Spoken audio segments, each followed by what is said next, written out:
Hi, everyone. Welcome to Office Hours. If you are watching on YouTube, you can find out more about what we do at officehours.global. Our first hour is general discussion about media and virtual production, any questions that you may have. Second hour is dedicated to something that we've decided to spend a little bit more time on. Now, I'm speaking actually at the Final Cut. I'm part of a panel.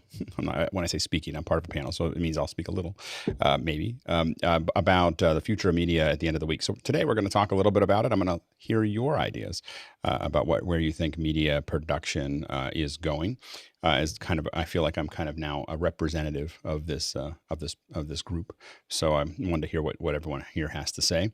Tomorrow we're going to talk about gain staging. It's one of the most important things in a lot of live events and one of the least understood oftentimes. So we're going to talk a little bit about that. On Wednesday, we're going to talk about building a audio and AV sync inside of Isadora. We did this, kind of came up in a lab last week, and I think it's a great way to understand Isadora. And I think it's also, you might find it actually useful. I'm actually trying to build around that. So anyway, so we're gonna play with that a little bit. Thursday, of course, Office Hours update. We'll talk about where things are going with Office Hours 2.0. And then Friday, we have the folks from Hovercast coming. They're going to come and talk about their product. This is a request from the members. Saturday, of course, is education. We don't stream that. You'll need to be part of that. We're moving the Cooking with Damayanti Gajar to 11 a.m. Pacific Standard Time. Mostly because I can't get set up that fast between education and the cooking. So we're going to move that out 1 hour. But Belfast Project will still be at noon, and that's with Todd Reynolds. A lot of people wonder how they can ask questions. I think this is a question I got a couple times last week.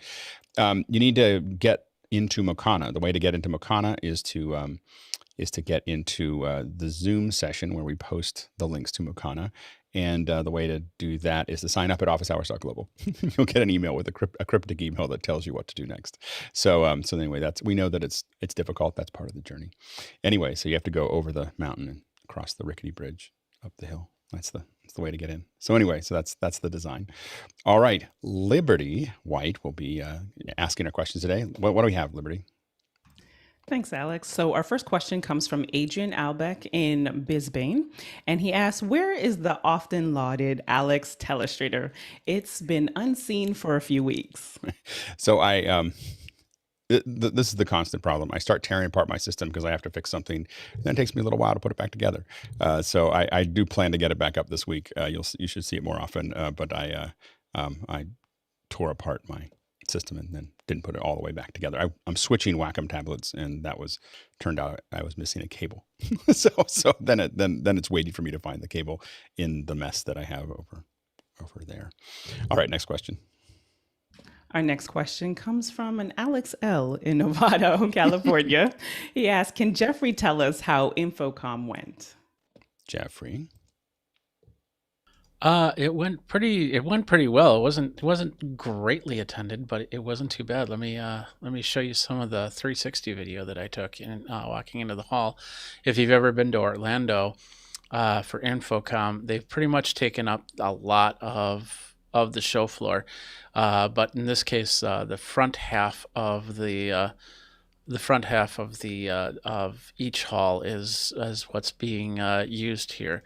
So walking through some of the booths here, we had a pretty decent attending group here. I'm not sure the actual numbers, but I did talk to the folks at InfoComm. They'd love to be on a second hour and talk about their results from this event and anything else that we want to talk about. I was on two panels or two sessions. One, I gave a talk in where I promoted Office Hours. You're welcome. And then it was about actually beautifying your 16:9 screen. And then we were on a panel on future of media production and stuff like that. So that was a fun little panel right there. But yeah, 2 days of fun. And I learned a little bit from different companies on what was going on. Data Video was there. E-Glass, which I know John Hiddleston is a fan of, where it's basically a piece of glass in front of you. You draw on it, and it's a Telestrator basically, and a couple other companies, which I have some videos coming out shortly on. What do you think was the most important thing that you saw there?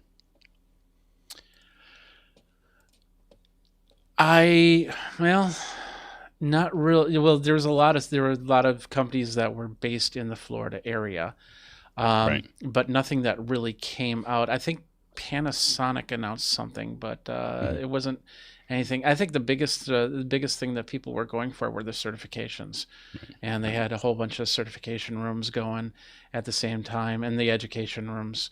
But yeah, nothing that really jumped out on the show floor for me. Rupert? I wanted to ask Jeffrey whether he noticed a similar amount of the vendors having a similar amount of staff at the booths, or whether there was any difference in the sort of delegation that they'd send, and whether you saw any sort of hybrid type scenarios at the booths where maybe the vendors were using Zoom or video conference to bring in additional reps or something to talk to customers. Everybody that I saw was at the booth, usually like one or two people in the smaller booths, and then 5 or 6. Was it a reduced group? Yeah, I would guess that it was. I had a hard time. I went to the Aftershocks booth, for example, and there were a lot of people there, and I'd say about 7 or 8 people were in the employees were in the booth itself, and they were going through all the models. Whereas, and I saw some like for instance the hover cam, which is also the e-glass people. They had a full group of employees in their booth, so it really depended on how big the group was. Go ahead, Chris. I was curious if a lot of people were asking you what Alex Lindsay is really like, and did you sign a lot of autographs? Well, just like at the Disney park that I went to afterwards in the cruise, I could not find Rumslug anywhere, so I don't know. He's really part of the 2025 rollout. You just wait. All right. All right. Next question.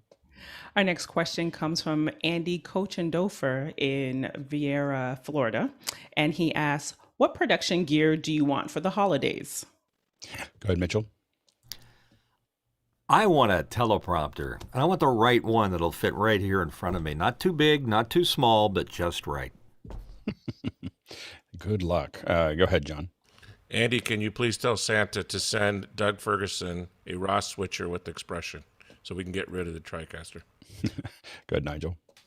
I feel that Santa will be late for me. What I really would like is a new iMac Mini, which I can now replace, or my Mac Mini, sorry, so I can replace my iMac i9 with something, but I fear that will be a Easter bonnet gift. Yeah. Go ahead, Ken. Yeah, the 12K because 4.6K isn't enough for a webcam. Go ahead, Dennis. I'm looking forward to getting an ATEM Mini of some sort, probably the Extreme ISO. If I was asking for something, I think it would be somewhere between the Ronin 4, the new Ronin 4, or the new DJI, the new Mavic, which looks amazing. Of course, the Cine version, which I've been looking at all weekend. All right, next question. Our next question comes from Scott Mueller in Germantown, New York. Are you using a separate computer for Isadora or vMix or OBS? Will I run into issues doing both on one? Go ahead, John. Yes.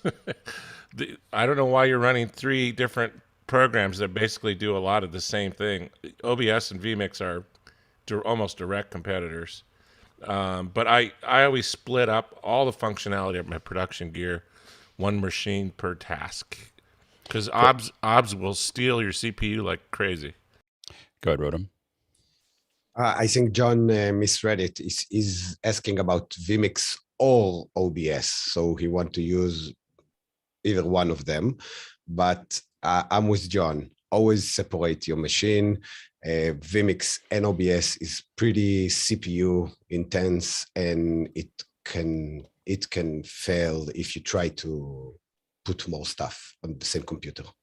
The good news is what I will say is that Isadora is not very, if you're not using the video aspects of it or the audio aspects and you're using it as a controller, it doesn't have, you can run it on we've been using it on a B-Link by Courtney. Which has been very, very successful, as well as older Macs and so on and so forth. Now, next question. Our next question is from Scott Mueller in Germantown, New York. What kind of desk are you using? Lots of pro consoles out there for music. There are lots of pro consoles out there for music and audio production. Haven't seen much for Zoom producers with 5 or 6 displays. Go ahead, Ken. Oh, sorry about that. I'm using a standing desk, but presently I haven't been using it much for standing. It's a really wide desk from IKEA that I've got all my equipment mounted onto. Go ahead, David.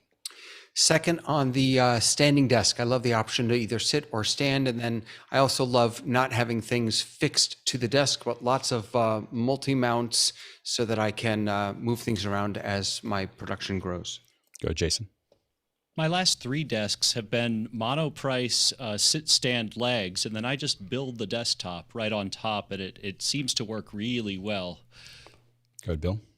Long ago, I invested in the company called Middle Atlantic. They make production consoles for mostly commercial enterprises, but they also can sell them to home people. The thing that I love about this, they're built with things like meter bridge, rack mounts in front of you, and multiple layers. And just like what the rabbi was mentioning earlier, the fact that I can clamp all sorts of things onto the edge in front of me stably, the fact that it has 2 tiers, and the second tier will hold things like my teleprompter monitor incredibly securely, to me has been well worth it. It was not inexpensive, even back 25 years ago when I bought it, but it's lasted forever through that. So I think it was a good purchase. Go ahead, Mitchell. I completely misunderstood the question, and I thought you meant my audio desk, but just in case, the desk that the audio desk is sitting on, I don't know the brand of it, but it's got a lot of nice little shelves and things like that allow me to mount all my gear on it. So it's very solid. It's got big old feet on it. I don't know if you can see that, but it served me very well for the last 20 years. I use a very high-tech folding desk that I have a whole bunch of stuff attached to. So it's a 6-foot standard folding desk. It's 30 inches deep, 30 inches high, 6 feet wide, and I've been using it since we started. I put it in, and I just haven't had time to tear the whole. I mean, obviously, I have trouble with tearing things apart and putting them back together. Most big, like professional desks that I built are all from a company called Cabinet Works, and they build it all on 80/20, and then they make really nice wood for that, and they built a lot of the stuff for me. I am planning a new desk once I tear the room apart. There's a week sometime in November where I'm going to clear this entire room, and you'll know because I'll come in on over the weekends over with my iPhone because there won't be anything left, and I'm going to put in the EMT, the maker grid, and replace the table and do a whole bunch of other things all at the same time. So it's coming in November. Finally, probably over Thanksgiving. All right, next question. Our next question comes from Rupert McCrae in Dallas, Texas. He asks, what might the challenges be for digital event data gathering in a time of increasing concerns about online privacy? Go ahead, Ken. Yeah, I get this question a lot with regards to how you do data protection and GDPR. It really isn't that difficult. So as long as you're very clear with your notice, and you give just very clear areas where people can see the data that is being collected on them, and where they can then change it. A good example I always point to, because obviously I built it, is the one on office hours. If you have a look at our data protection and our cookie policy and a privacy policy, that's the kind of thing, the notice that you have. The data protection part is the part that you can is the part that really covers you. Yeah, it's not that difficult. You just make it very clear to people up front and where they can go to see that data. I think that you'll see less and less data gathering as we go through the next decade. I mean, we've basically strip mined everybody's data for the last decade and increased it to a point where people are uncomfortable with it. And now the snapback is about to happen. So we're about to watch a snapback where people won't. I know if I go to a website now that doesn't make it easy for me to say, don't sell my data, I just don't go to the website. Like 9to5Mac. I'd like to call them out. They make it almost impossible to find where you can actually say, don't sell my data. And so I just won't go to like if I get a link for MacBreak, I won't go to the site because I'm like, oh, they're being obstinate. You know, so I think that that's going to be more and more. If people actually understood how their data is being used, they wouldn't want anybody to track them ever, you know. And so it's not a matter of, I don't want more relevant ads. I don't want people to know what I'm doing. I don't want to be chased around the internet for the last thing I searched on Amazon, you know. And so people are annoyed about it. And so you really have to, I think people are going to have to back away from asking that. And what that means is that they're going to have more meaningful relationships with their customers that they generate through community events online. Go ahead, Rupert. That was really where I was going with it. And for these digital events, as you know, event organizers hopefully, you know, catch up with doing more in terms of digital first events. The you know, inevitability of that is, you know, the data and analysis that will come of those events and analyzing the attendee habits and things like that. That's where I was thinking. It's a drug that they've been addicted to over the last, you know, it's been growing. Their addiction to it has grown to a point where they just have to have all this data, but you don't need it. Like, what you need is, you know, real relationships with your customers, and they will sort that out. You don't need to keep all that data about them to be effective at you know, interacting with them and having them buy your products. And so it's a drug, and it's something that people are going to have to figure out a way to wean themselves off that drug, because the reality is California and the EU have not started really enforcing the rules. When they start enforcing them, you don't want to touch PII, personal identifying information. It is fissionable material. As soon as they start to really turn up the screws of, we will actually fine you if you don't manage it properly. That is, you know, right now they're not doing that. If you just show best effort, they'll let you through, because they're doing this kind of slow pull in for everybody, but they haven't turned the burners on yet. And when they do, companies are not going to want to touch anybody's PII, because it's too much of a hot potato. It's potentially millions of dollars of fines, you know, for, you know, a handful of people. Go ahead, Chris. Alex, has something changed in the last year? Because I distinctly remember at the beginning of office hours, you saying to a privacy question, there's nothing you can really do.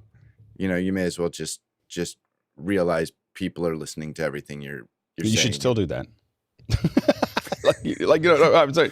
Like, no, I mean, so but this response though. of saying, if it's not easy for me to make it to not sell my data, sounds like you have made a personal switch in the last year and a half. No, I guess what I would say is that the and I will say that I vibrate back and forth between, you know, resistance is futile and, hey, we actually have the tools to make it work, you know. And so the thing is that I think that with the GDPR and with the California laws that have come out, we have the tools to actually say, hey, we don't want to be, you know, bothered. And I also think that we're seeing those tools getting used more and more aggressively. But I think also, as people start to open up their app, every time, you know, an app opens up and says, can we sell your data from an Apple app? And you're like, really? You were doing that? Like PG&E, you know, asked me if they could sell their data. Like, I was like, really? Like, you know, like the power company. I mean, the people who can't actually give me power most of the time. I mean, I have a half empty refrigerator because I'm always afraid that the power is going to get turned off, and they're selling my data. Come on. Go ahead, Dennis. The thing that really bugs me is that GDPR specifically says that you have to offer opt-in and not opt-out, and you can't default to ticking the box. And I still see that happening so many places. Yep. Yeah. And so that is, but again, that noose will tighten, you know, around that. And then everyone's going to wish that they had, you know, been working on this problem for a while, because right now that they just haven't started to enforce it, because they're giving people time, you know, to kind of figure it out. Next question. Our next question comes from Douglas Carmichael. If we have theme music as a part of the OH 2.0 intro, how long does that music need to be? Mitchell. Well, unfortunately, the Gilligan's Island theme has already been used, but it does do something. And that is, it tells the story and sets up the show. So that wisdom should be applied to what we're doing. The question is, what do we want to tell people with our music or our intro? And I think that something like the THX would be a good, you know, thing to think about, because it does stuff with all those channels and resolves to something. So maybe it's a special sound or melody. We have to have the little droid fly up to the screen and go, "Oh, George." Anyway, go ahead, Ken. That's what he says, by the way. If you look at last week on Office Hours, and Douglas has now made the our intro music for that. Okay. That's how you can get an idea of the timing on how we use it for that piece. So thank you, Douglas, for that music. Go ahead, Jeffrey. The bigger question is, can we have walk-off music? Because that would be really cool if there's somebody's asking a question or answering a question too long. I like. Okay. That'd be rough. No. So whenever I've done intro stuff, basically what I've done is I tried to stay under 6 seconds for the intro, but I do a longer version of it. And what would happen is you have the main melody, and then it would drop down to like a little drum beat bass type thing, something very low that would eventually start to fade out. So nobody would even notice that the music disappeared. And I find that works the best, because then you can do a good intro. You get everything going, because it usually takes about a minute or two before we start getting to questions, for example. So by that minute or two time, all the music's pretty much faded out. I really want. There's going to be a countdown. I don't know if there'll be really an opening music hit of 6 seconds or 10 seconds or 20 seconds. I feel like that's a kind of a vestige of our past.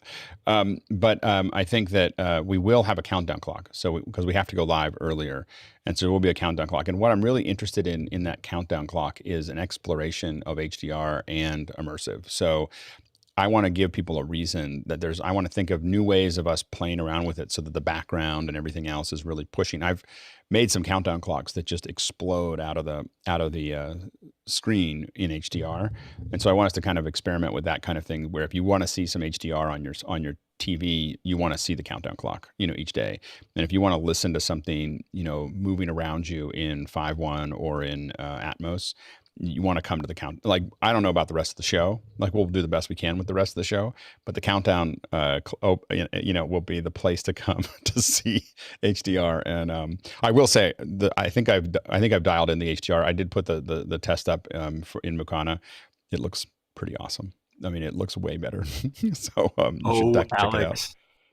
It's but yeah, exactly. So but I want to make sure that that's like a place for exploration that we have around graphics and HDR and immersive. So it's just a testing ground that we think about.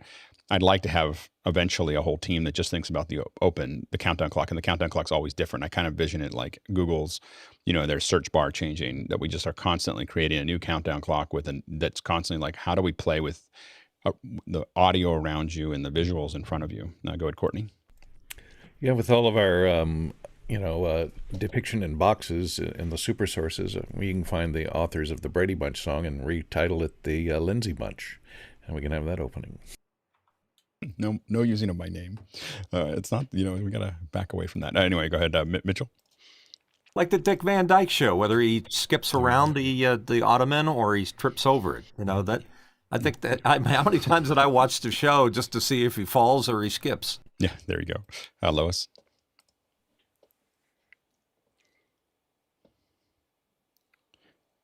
And in anything that you do, I would hope that the first couple of beats is always the same tone, the same ding, ding, ding, or whatever, so that it's a uniformity and people hear that and go, oh, it's time. I think we're going to use the 1K tone. Sorry. And Lois, this is the first time I think that you've interjected into the panel. Welcome. It's good to have you here. So it's great to have you here. Hopefully you'll keep joining us. Next question. Our next question is from Rupert McCrae in Dallas, Texas. He asks, what are some ways to sell a product during a digital event without losing engagement and with as little friction as possible? Go ahead, Bill. I think the model, and I'm going to embarrass him now for this, is our own Guy Cochran, who is sitting here quietly in the panel as he does every day. He is not selling us anything. He is engaged in the community.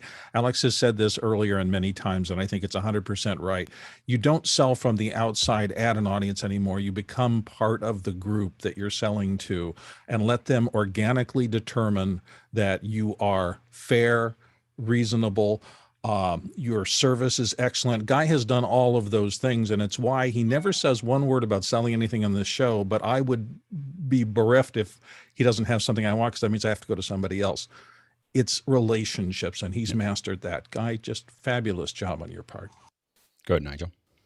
Yeah, my guess is Jeffrey knows more about this than I do, but I would tell you that having had to do this, if you've never watched Simon Sinek's Start With Why, that would be a really useful place to start for anyone. I'll put a link in Makana, because if you start with the what or the how, you'll lose people. If you start with the why, you will engage them. Go ahead, Ken. Yeah, depending on the audience and the what the subject matter is, the price point is quite key in terms of the price of the product that you're selling. The way that done in the past is using things like Apple Pay or Google Pay, because 60, 70, 80%, depending on who you're spraying to, your audience are on a mobile phone and their payment details are already in there. So if you want the less friction, you need to have an option where they can literally pay without having to put in credit card details or their delivery details. It's literally click on Apple Pay or Google Pay, and that's a way to kind of reduce the friction on any payment mechanism. Go ahead, Liberty. I like what Ken said there, because people are on mobile. If you are just depending on who your audience is like having a link that goes to a landing page, but making sure that link works. I know that sounds like very, very basic, but making sure it works, because that when that time span of them being frustrated, that just goes the wrong way just for the overall user experience. And then also having community managers if possible, because then now your chat window can turn into support and customer service there. And there are a number of companies, I'm talking to one, so I'll bring back some intel there, that are creating platforms where there's an overlay that can happen on the video. So then that way, that is probably one of the most frictionless ways as possible. Go ahead, Rotem. So I will take the opposite approach, and I will say I will never buy from somebody who is selling me or giving me like a free webinar. I will give you the information, or 1 cup of coffee, this is what it cost you, and you will get all the information. But like for 2 hours, he will not say nothing. He will not give me no information. And at the end, he will tell me, okay, so if you want to know more, you need to go and buy. I will never buy from this guy. Right. Go ahead, Guy. Yikes. Bill, thank you for what you said. I think you just got to be a giver, so you got to give more than you push. So in my instance, I want to create videos and show people how something works. So it's like, hey, if you're here in your journey and you want to go here, let me show you some of the tools that you may be able to use to get there. And one might be at this price point. And some people don't want to go right away to the big, U87 $3,000 microphone. They want to take a baby step. So it's like, how can I help you take the baby step? And I know a lot of people say buy once, cry once, but you got to get the wins along the way, and you got to get the reinforcement from whoever their superior is that says, hey, you did a good job on that. I'm not going to give you $3,000 to go buy that microphone out of the gate, but let's work our way up there, and hopefully you can demonstrate those wins. And our mission is to help people create better video. And so that's what I'm doing along the way, is just helping people with their mission, and in turn it fulfills ours. Yeah, I think that brands that are successful, and especially ones in the next decade, are going to understand the difference between farming and hunting and gathering. And so hunting and gathering is going out there and going out and trying to I'm going to have an event and try to sell you something immediately, or I'm going to go and try to do all this stuff. And larger brands, when they think about branding, they're really approaching it like a farmer, which is that I'm going to put a bunch of stuff into it over a long period of time, and then I'm going to reap the rewards in months or years from the time that I sowed the seed. And that really is, what built civilization, was someone realizing that they didn't have to chase after everything and have instant gratification of their next meal. And so it takes a little bit of both. You still have to eat while you're farming, but once you get that pipe working, once you get that machine working, you really open up a whole new set of opportunities and stability. Next question.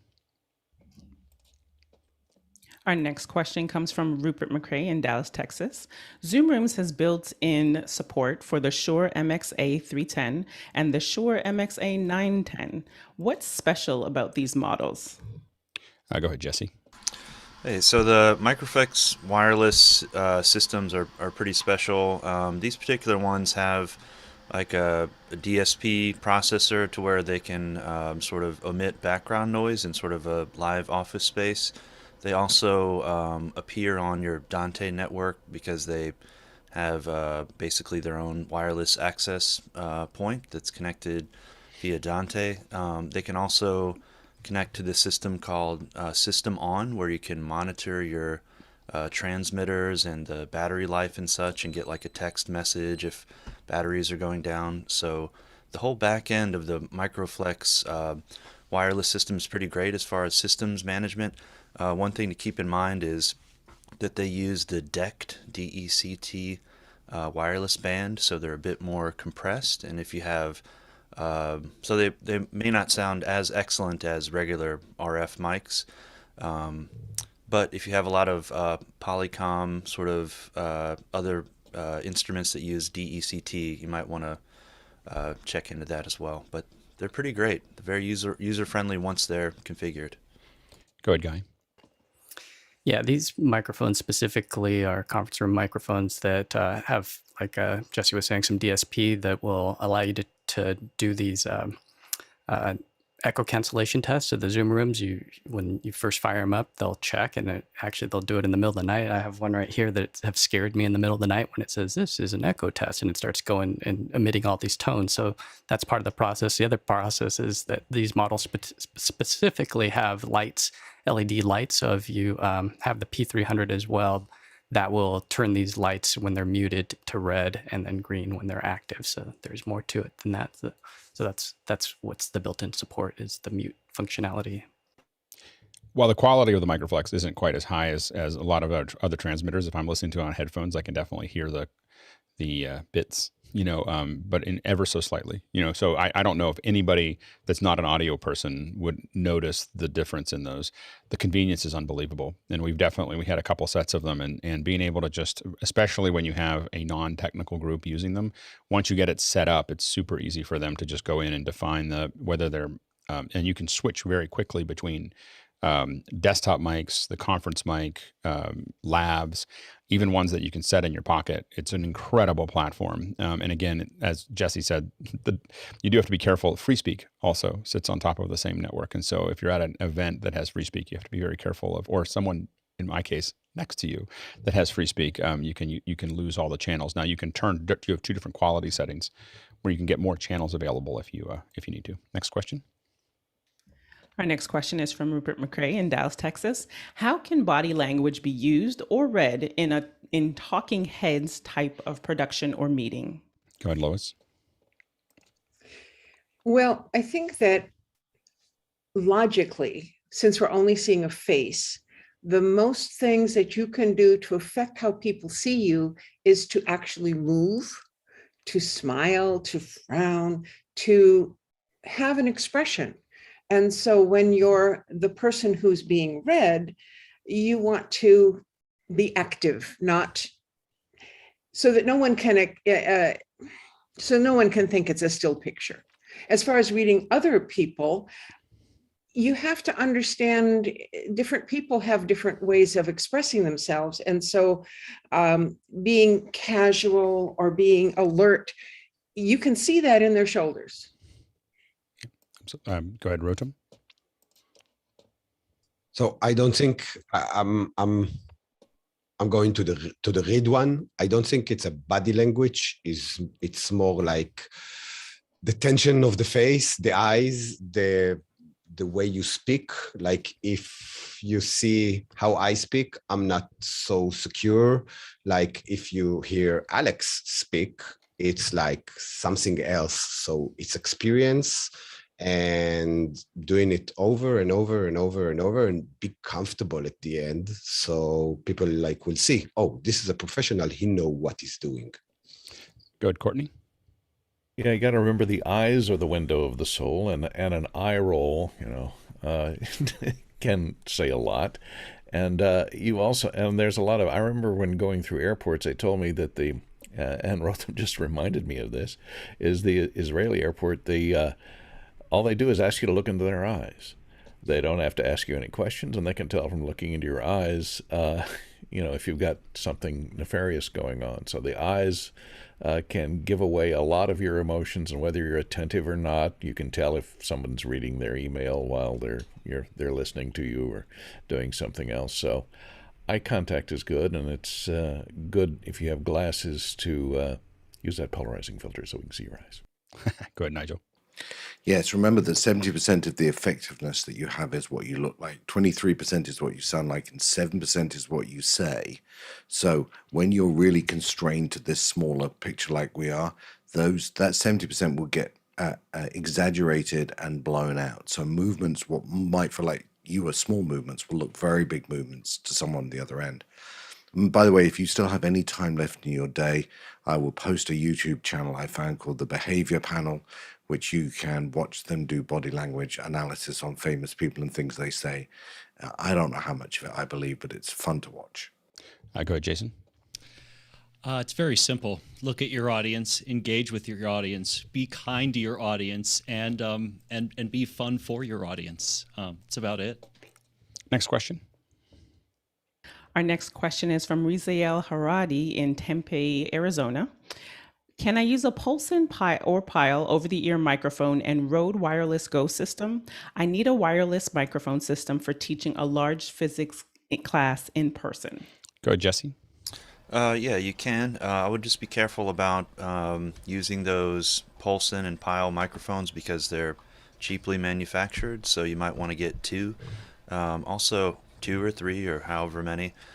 And then also consider that the Rode Wireless Go systems use the 2.4 gig bandwidth, so they're going to be operating on the same frequencies as like your Wi-Fi system, and so they'll have a little bit more limited range. So you probably want to hold that, keep your transmitter up high on your body somewhere, and don't bury it. Yeah, always buy the Pyles in pairs. We have enough of a failure rate that to what Jesse said. Also, always remember that your receiver shouldn't be connected to you, but it doesn't need to be very far away. So usually when we have people up in the front of the room, we put the receivers in the front of the room. If with something like a Go, I mean, we might have fins in the back if we're using an Axion or something like that. But if we're going to put a less expensive receiver, we're going to hide it somewhere on the podium. We're going to hide it on the main table. We're going to get the wires up there so you can still walk around, but you're no more than just a little bit of a distance away. But we don't hide them under metal. So that's the only thing that we take care of. Wood is fine. Next question. Our next question is from Todd Rains in Allen, Texas. I use MediaInfo on Windows to get info about media files. He includes a link. What do others use? Go ahead, John. So I used to be a Windows user, but I got better. And now on Mac, I use Invisor, which is amazing. This is the regular view, and they have this extended view. And they give you every bit of information about that media. And then they have a comparison where you can drop and compare multiple pieces of media together. It's amazing. Go ahead, Jason. All right. The same people that make that screenshot app that Alex liked so very much last week make an excellent media image looker that is both images and videos. It's called Metal Image. It's from Needed Apps. And if you want to go cross-platform, I would say that VLC is one of the very best metadata viewers. Good. Bill?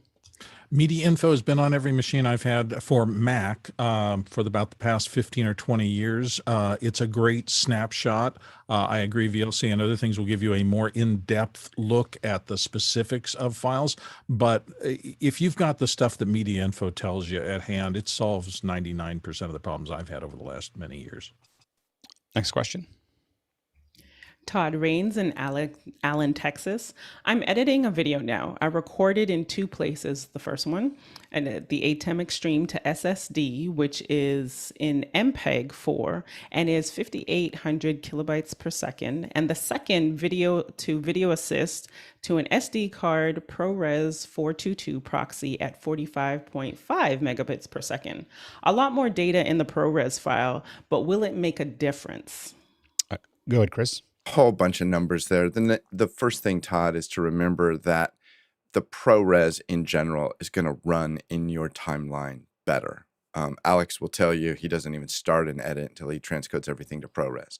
The other thing that you should know about the ATEM, and I don't know who told me this, and I'm fairly certain what I'm about to tell you is right. I could be wrong. I can't remember who told me. If you don't click the ISO all cameras button in the ATEM Extreme, the recording that you get of the program output will match the settings that you have set for your streaming output. However, if you click the ISO button, it'll record all the ISOs as high quality as the Extreme possibly can. And I don't know what that lines with the numbers that you've posted, but that's an important thing to know, that the program output will be potentially limited by your streaming settings. I actually think that the what it records when you set ISO, and I have to admit I've never recorded ISO, but I've read things on the internet that it's much higher than 5.8. I think it's potentially I've much only higher. ever recorded it at ISO, so I didn't know it was a thing, but I think it was Felipe who pointed that out to me. Yeah, go ahead, Mitchell. Yeah, the difference here is you're not consuming the video, you're editing the video. And what looks good, even if it's H.264 or ProRes, doesn't necessarily stand up after a number of compression cycles. So you need to take into account that when you edit, you're going to edit, it's going to get compressed, it's going to get compressed again, and end up on YouTube or whatever, and it's going to get their algorithm applied to it. So always go with the less lossy starting point, because even though it looks good up front, once it goes through the process of editing, it may not look good on the back end. Go ahead, Courtney. Yeah, and I would say in this case, it depends on what you're editing in. The difference between those two, the MPEG-4 that the Extreme records can actually look a lot better than Proxy, because ProRes Proxy is actually a pretty low resolution codec. It's designed for speed and offline work. Because it's an intra-frame compression, you'll have more block errors and stuff in that that'll show up. So if you start with MPEG-4 and transcode it to whatever the native, whatever works best in your editor, which may be ProRes HQ, transcode it to ProRes HQ so it's easier to edit. And then when you're done, you'll transcode it back to MPEG-4. But MPEG-4, I found in creating playbacks, if I used ProRes, anything other than HQ, it either had a hard time playing back, or it had it was much lower resolution, much blockier, and didn't hold up nearly as well. Go, Jason. There's nothing worse than watching compression artifact of compression artifacts. Just find the worst meme ever that's been screenshot a lot on Facebook and then reposted, and you'll see exactly what I mean. Also, the version compare that you can do with I think it was Alex that mentioned how to do this. You cannot unsee compression artifact once you see it. This is going to make a massive difference. Also, MPEG-4, even at a high data rate, is never going to touch your color. You need better color. Good, Bill. So this has changed for me a lot in the last 10 or 15 years, and really since I began with Final Cut. And I know the other software are starting to do the same kind of things if they're not well along the way, which is when you ingest a file, it sequesters that original codec, whatever it is, someplace. Then as you make mezzanine codecs or decide not to make mezzanine codecs, which is an editing codec that you're going to work in on your timeline, it's really referencing back to those original files if it needs new data, or working with these temporary files in between. And there's literally no delay in working in proxy versions of your file and then just switching back to the masters for output. It's instantaneous in the case of Final Cut, and I think it is with the other software as well. So I don't think as much about that. I capture as close to whatever the camera source codec was. I let the software do the transcodes, the mezzanine codecs, give me what I need. If I'm turning around fast, it's not going to do much work, and it's going to, you know, just do its best on the fly. But it does a mezzanine codec behind the scenes if I'm going to work on a big project and I need all that savings. And then when you go to output, you switch back to the original files and you don't lose anything. To me, that is the way software all should work now, and I think in more and more it is. I don't consider anything less than ProRes to be an acquisition format. So I wouldn't, you know, that's part of why I haven't recorded on the ISO is that I think that I guess you could do it. It is, the main thing is that LT is where I would think of as the minimum. Proxy, I actually don't know if the proxy will be better than the MPEG-4. The Apple ProRes proxy is almost worthless. Like it is okay to edit with. It is not okay to, what it's designed for is for, you got an HQ or you got a 444, you convert it to proxy so you can edit it on a laptop back before M1s. And, you know, or before even the last 10 years. The proxy is kind of this old format that you should never use, in my opinion, because it is Apple just kind of throws away all the data when you get down there. It's really designed as a playback format while you're editing, not a mezzanine or delivery format. So LT you should really consider as your minimum, and we do that a lot for corporate because I do a lot of color work now, HDR and so on and so forth. I consider HQ kind of my minimum that I go into, but that might be overkill for what you're doing. If you want to do any color correction, though, you should be going into HQ first. You can get 10-bit in other formats, but they are so compressed it may not make any difference. Next question. Our next question is from Andy Dolph in Durham, New Hampshire. In rack wiring for portable systems, SDI cable, connector, crimp tool, which one? Go ahead, Jason. All right, I'll do the crimp and the cable. I'd say quad shield you can work with in a pinch. Generally, it's not the best to do it that way, but Canary crimp tools are great, and Klein tools are great for the cheaper kind of connecting the connector. Yeah, we use Clark cables where we buy all of our stuff as we're building. We use some of the really fine SDI cables that they make. I don't have them right in front of me. We use the Neutrik rear twist connectors. We swear by them. Will not use them anywhere else, and I throw cables away if I find that they don't have them. You know, like I'm extremely attached to the Clark rear twist or the Neutrik rear twist at this point. And then we also use the Coastal Tools stripper that you put them into. I don't use any of the finger things or whatever. I just put them into a machine and pull it out, and it's done. So anyways, those would be my recommendations. Next question. Brian Becker in Charlottesville, Virginia asks, the updated NDI bridge looks quite promising after some brief initial testing. What are the panel's thoughts? Go ahead, Guy. It's really, really cool. This camera right here is an NDI camera, and I can be the host, and I can let somebody else control this, and it'll pop up in their NDI network. So I can be the host with this camera, and that little PTZ, the tally will pop up, and they can be remote, and they will see the controls to move the camera around. They'll see multiple cameras. So I'm looking forward to getting this set up at the office where it's the host, and then other people can join and control these PTZs and then cut from different cameras. But the quality, especially in the Ultra at 24 megabits, is insane. There's a lot of delay, about 2 seconds of delay when you go to full NDI. But if you're doing H.264 and it's on a PC because it's not available on the Mac yet, it looks stunningly good. So I'd say give it a shot. John Prado and I played with it a little bit. John, we got to crank it up to Ultra next time you see it because it's stunning. Like it looks native. I mean, it's you got to play with it. It's cool. It's the future. Next question. Our next question is from Aaron Giancarli in Flagstaff, Arizona.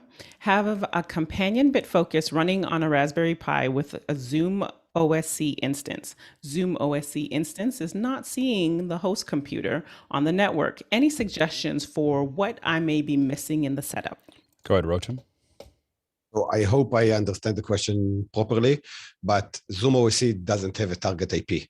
The target IP is the computer target IP. So you need to put on the companion the computer target IP, and then it will detect there is ZoomOSC inside this computer. Next question. Rupert McCrae in Dallas, Texas asks, I missed it. How were the scrambled eggs? They're so good. I had them. I've had them the last 3 days. So every morning I'm having them now. They're incredibly good. So on Saturday we did the spicy scramble. Now I admit I'm not doing the spicy every morning because it's spicy. But we made garam masala, which I'm now mixing into my eggs all the time. So if you watch it, it's really good. And I would highly suggest coming and playing along. You don't have to go on camera, but cooking along, it gives you a reason to do it right then. And I find that these Saturdays are changing the way I cook everything, changing the way I think about spices, the way I think about cooking. It's a really interesting pace, and we're doing savory pancakes this Saturday. So stand by. All right, next question. Aaron Giancarli in Flagstaff, Arizona asks, my Panasonic's HDMI broke. Recommendations for a good repair shop to get it fixed. Go ahead, Bill. This is getting harder and harder, and I think it's because there's so much surface mount stuff that if you break a port on something, it's likely to have cracked the board itself that port is affixed to. It's really hard to get in and repair these. I know that some of these big organizations still do repair back natively, but it takes a long time generally to send it back and get it back, which is why those premier dealers of the various brands used to be a really useful thing, because if you had a relationship with the people in the repair service, they would take a camera, particularly if you're using it to make money, send it back and get it back to you as quickly as possible, or give you a loaner in the interim. But good repair shops are worth the weight in gold when you find them. Hold them close and be nice to them. Yeah, go ahead, Courtney. And we're not really sure what he's talking about there, because Panasonic makes a lot of electronic parts that have HDMI cables. It could be a camera, it could be a switcher, it could be a TV set. Each one is different. If it's a camera, I'd say take it to a Panasonic repair facility, although I've had zero good luck taking it to Panasonic's factory authorized repairs. I had a digital camera. They always tell you, well, we have to replace all of the guts of the camera. It's going to cost you more than the camera itself. So it may not be worth repairing if that's the case. If it's a TV set, find a TV repair place that does board level component replacement, and they can probably replace it for you. Next question. Bo Cordell in Charleston, South Carolina. Has anyone played with the Mental Canvas iPad app? It seems like a great way to sketch 3D designs and spaces. If only it could export as USDZ. I just checked out the website. It looks amazing. I'm going to definitely download it. So I haven't played with it yet, but it looks really, really cool. So I think that it's worth checking out. Remember that anything that exports OBJ gets you into the path. So once you're able to export an OBJ, you can relatively easily bring it into something like Adobe Substance and then start adding more surfaces and putting it out there. So of course we want to have it. And I think that especially anything that's iPad native will export USDZ within the next year because the pressure will become too high. Yeah, it looks like a really fun app to play with. So I'm gonna check it out. Next question. Ask that question in a week, and I'll probably have some more opinions. Next question. Jim Barnes in Kansas City asks, what are recommendations for a second camera into an ATEM for a behind the scenes type shot? And let's do this just the brand. Don't explain anything. We're just gonna go through it. All right, Jason. You got it. Blackmagic Micro Studio Camera 4K. Guy. I gotta show it. It's the Bird Dog P200 behind me, and you can assign presets and get to wherever you want to go fast. So sorry, I had to show it. Go ahead, David.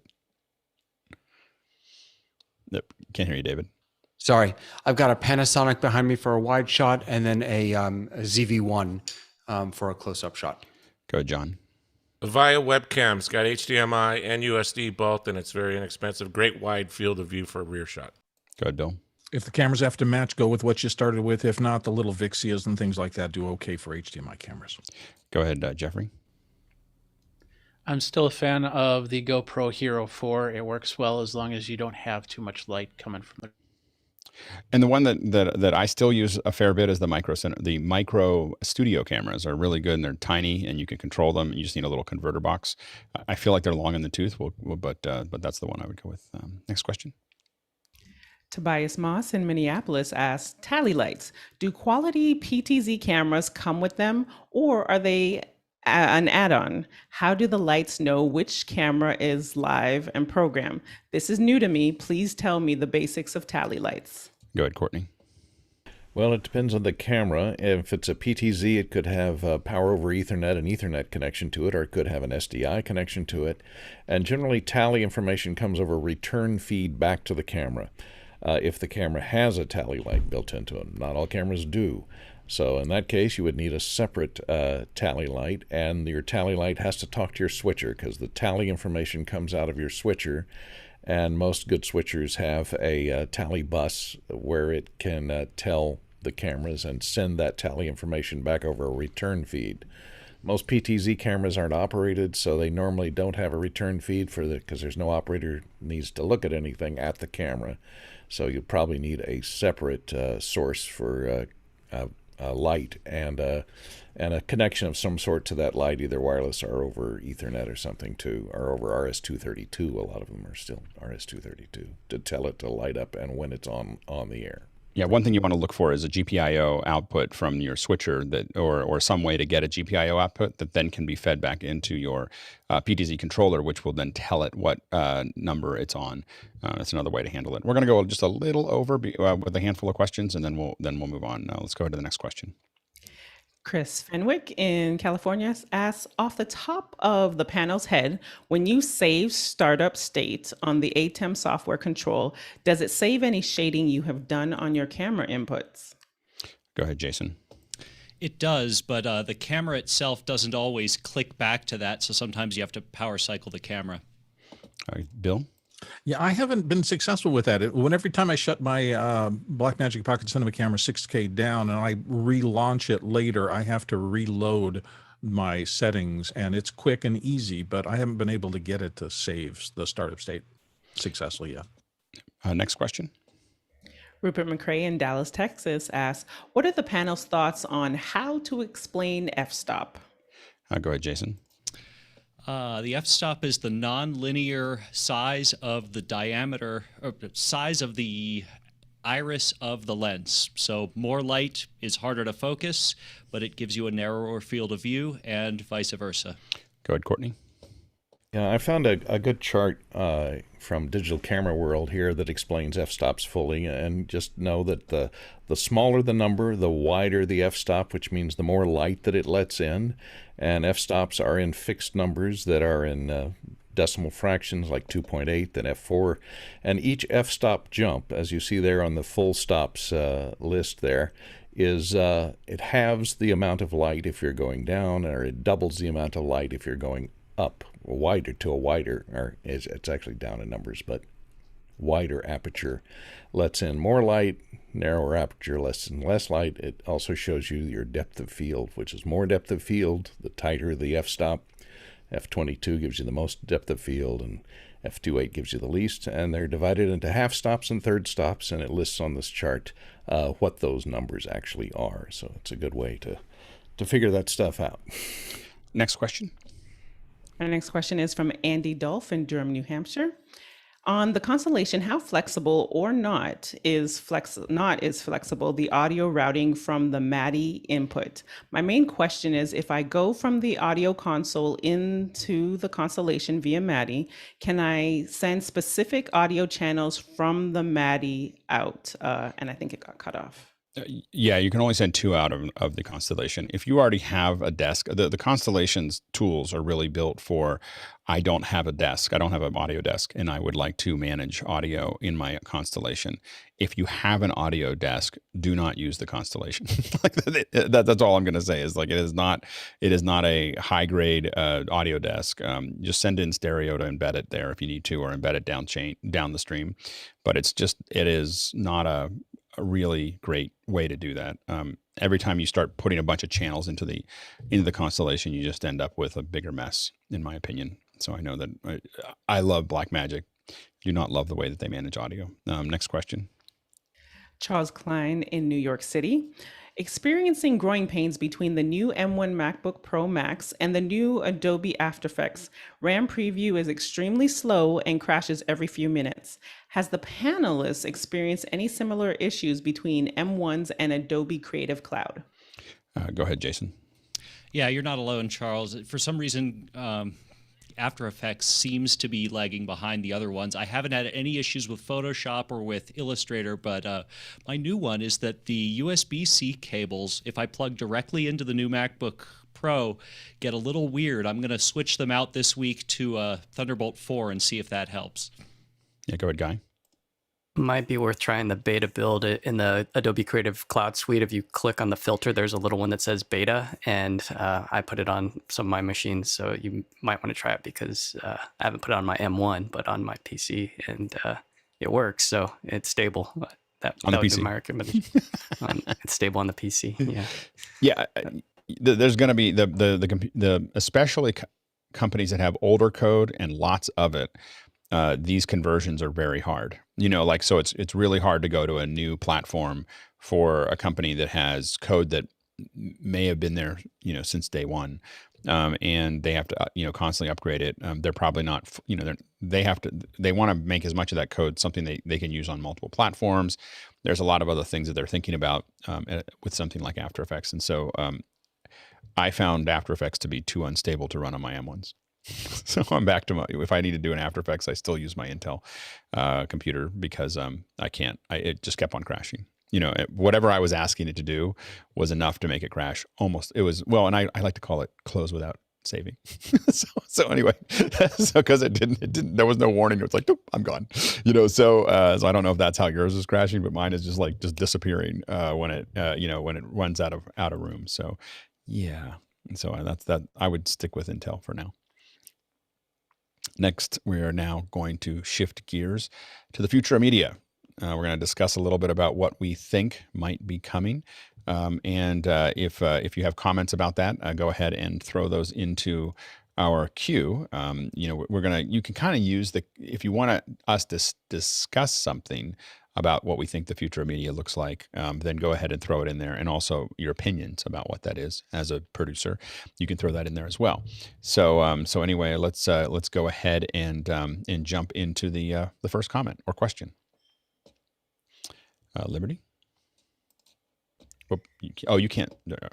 I'll stack it up for you here. There you go. Our first question comes from Alex Goldner in London, UK. As much of media production requires collaboration, any evidence that Apple has any skills in implementing collaboration features?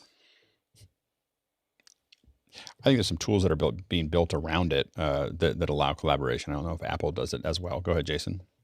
Yeah, they don't do it as well as cloud first, like Google Docs, for example, but I think they're getting there. I think the web interface is a big start, and also FaceTime on the web is I think, their first little kind of inroad to how to do that and make it collaborative.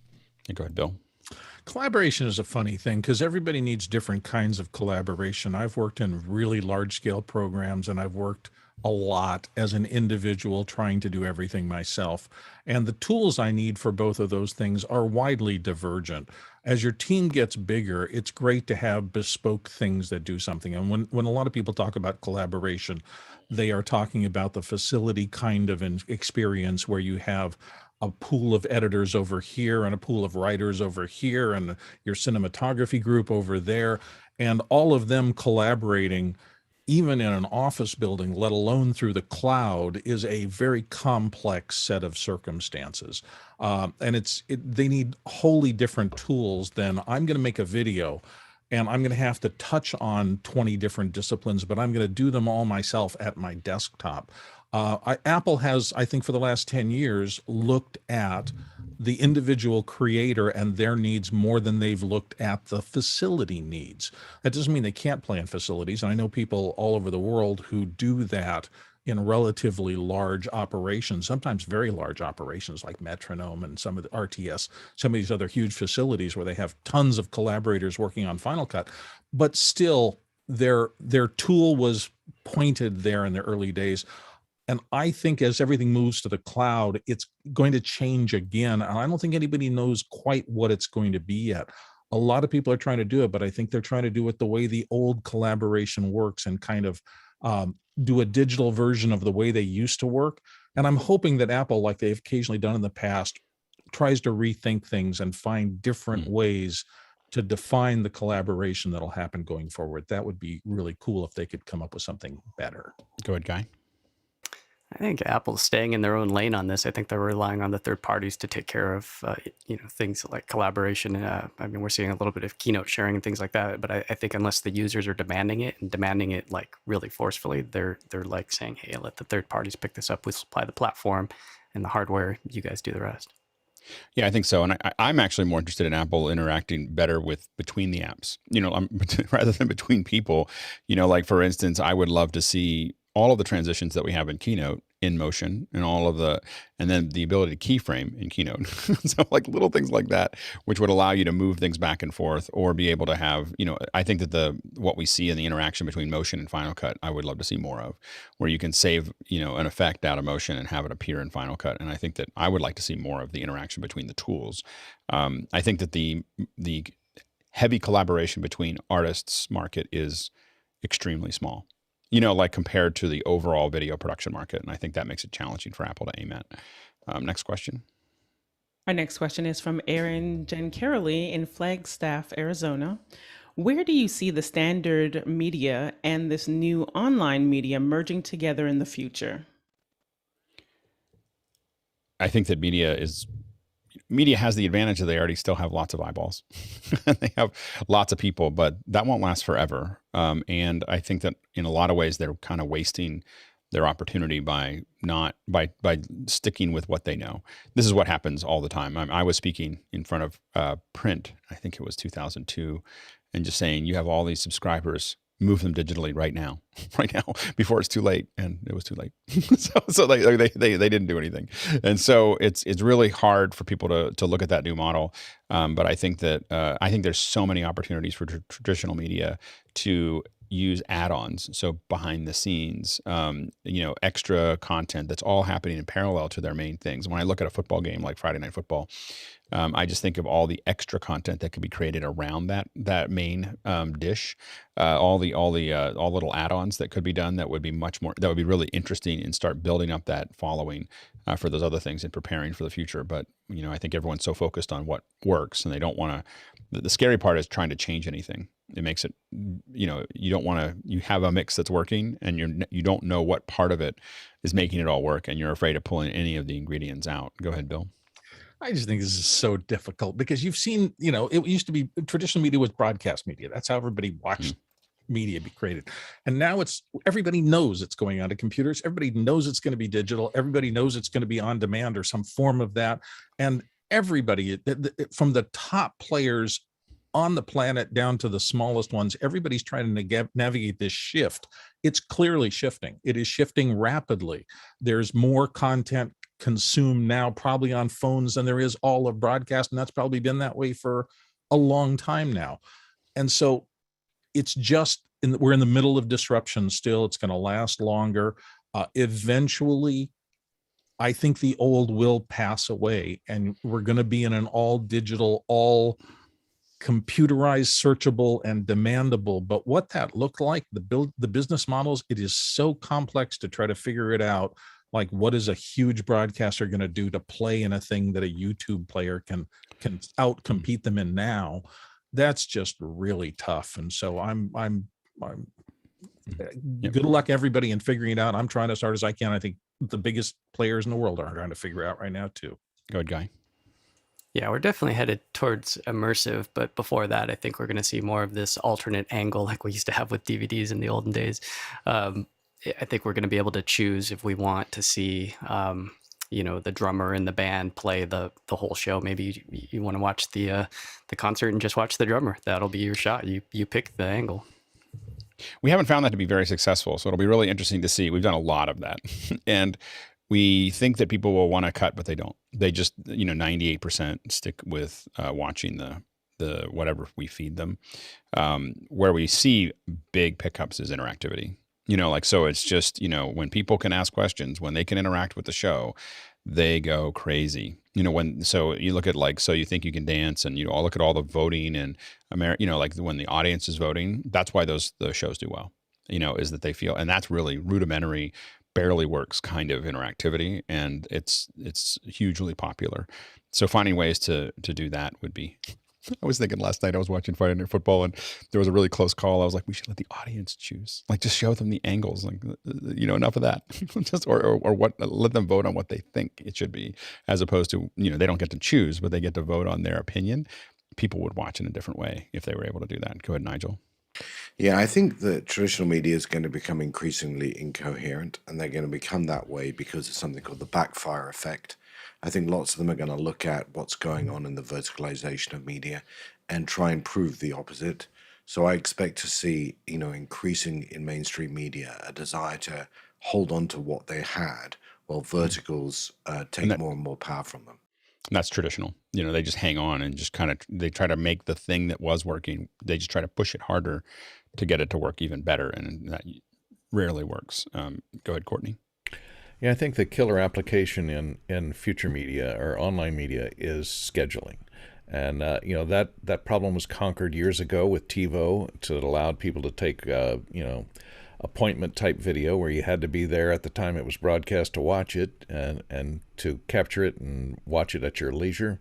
And online makes everything watch it at your leisure. So I don't see a lot of people wanting to interact. Like Alex said, they originally came out with multiple channel sports where you could pick your own camera angle, and nobody wants to do that. They want to sit back, drink their beer, and watch somebody else show they don't them all want the stuff. Yeah. I guess what we found from a lot of the research that we've done over the last decade is that they don't want to change the camera angles, and they don't want to do those kinds of things. But wow, you let them actually interact with the show, and they become an entirely different beast. And maybe it's a small percentage of them, but that percentage becomes very rabid about wanting to come back because they get to play it. They get to play the game as opposed to the show has to act back. In other words, it has to reflect that interaction. And if it's just passive, you choosing stuff or voting on stuff, if you don't see the results of that during the show, it's pointless. Yep. And I've told the story. I'm not going to tell the whole story, but we had a story of a flamethrower, and we literally had 150,000 interactions a minute. Because they could fire the audience could fire the flamethrower. So so the thing is they got super excited about it, and so those kinds of things I think are a glimpse into the future.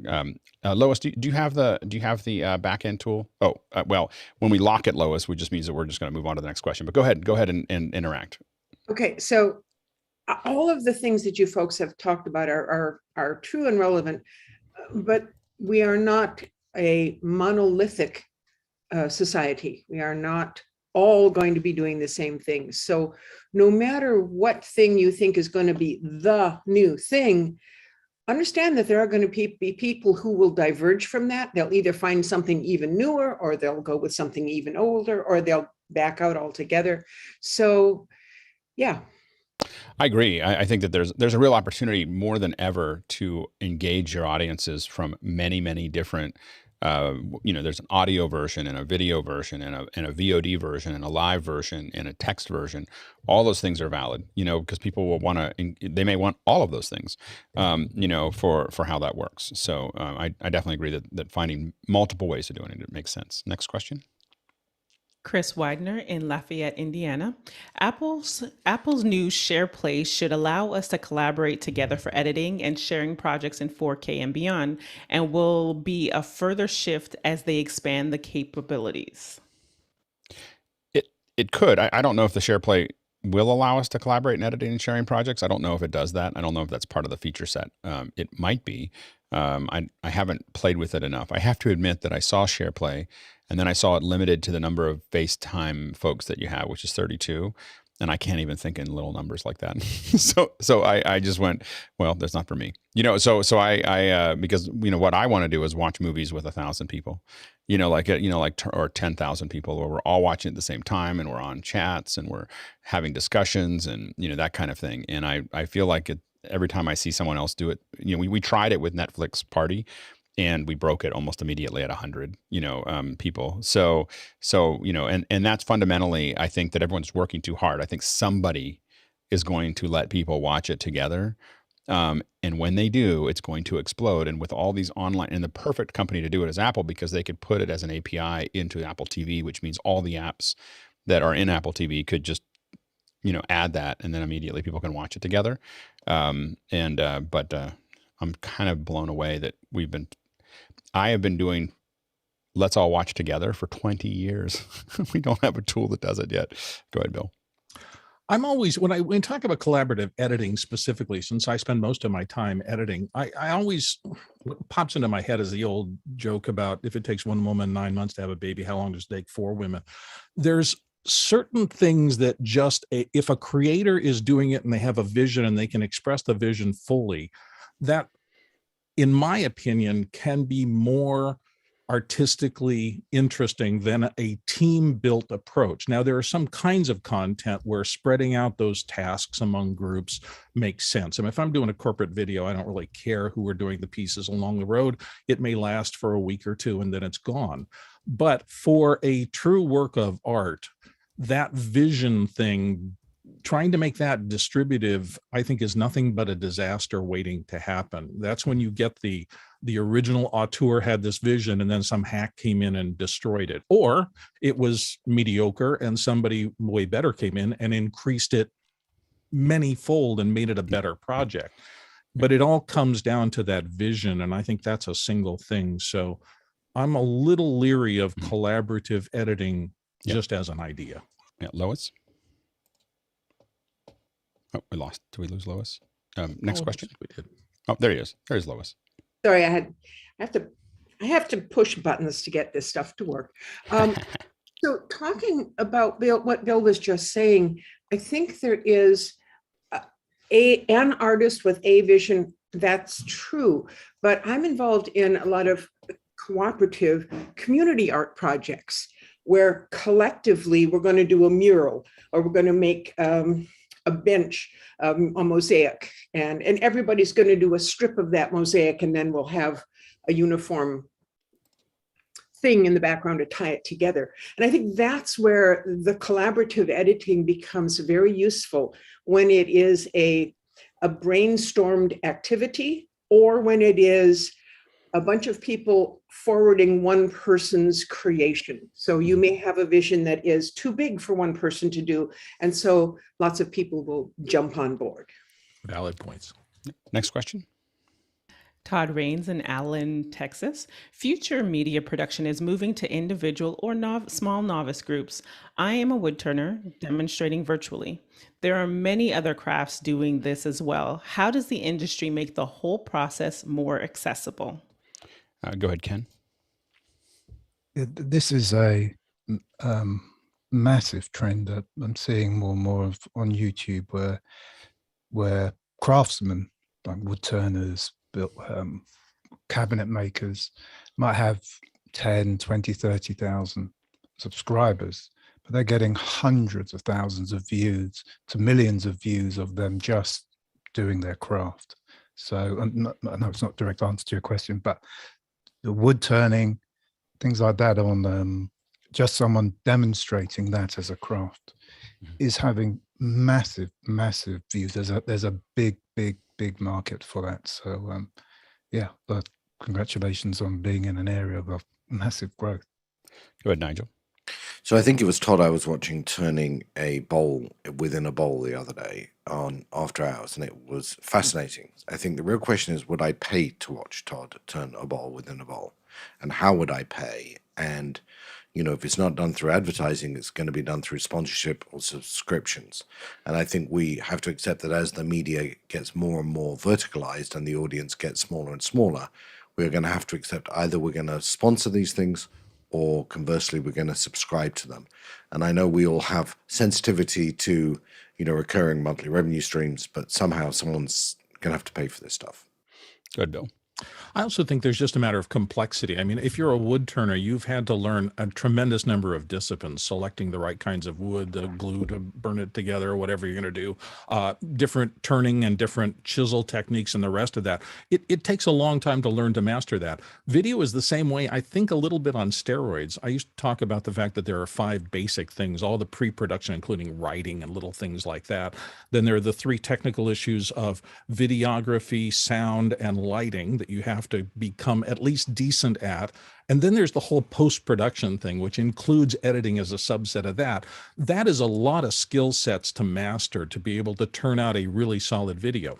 The cool thing is because people have more tools now and more accessibility to that, more and more people can do more and more of those things at a decent level. So that's the great news. But it's still, you're taking 2 big things, your artistic effort and your recording and capturing and communicating of that effort.